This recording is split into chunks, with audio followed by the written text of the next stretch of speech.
Örnek çalışmamıza göre tek hücrede yer alan saat ve tarih verisi bulunmaktadır. Bunları ayrı hücrelere almak, manuel olarak yazmak zaman alan bir iş olacaktır. Bu verileri hızlı bir şekilde ayrı hücrelere nasıl taşırız bakalım. Tarihi ayırmak istediğimiz hücreye gelelim ve buraya eşittir tam sayı formülünü yazalım.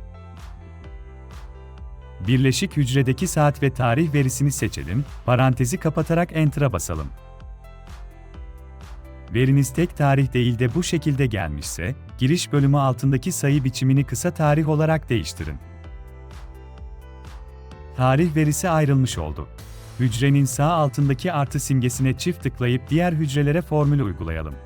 Şimdi saat verisini istediğimiz hücreye taşıyalım. Ayıracağımız hücreye gelelim ve eşittir yazarak, aynı hücrede yer alan tarih ve saat verisini seçelim. Araya eksi işaretini koyalım ve az önce ayırdığımız tarih hücresini seçelim ve Enter'a basalım. Veri saat olarak gelmediyse, giriş bölümünün altındaki sayı biçimini saat olarak değiştirin.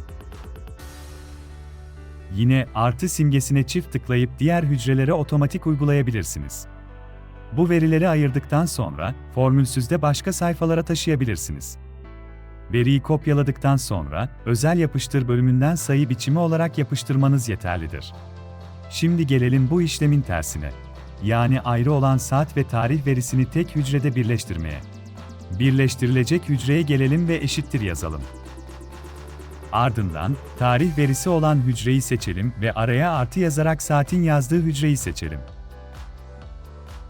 Enter'a bastığımızda ayrı saat ve tarih verisini aynı hücrede birleştirilmiş olarak görebilirsiniz. Artı simgesine çift tıklayıp tüm hücrelere otomatik uygulayabilirsin.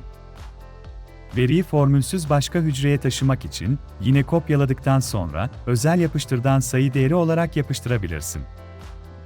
Video çalışmasını işinize yaradıysa beğenmeyi ve takip etmeyi unutmayın.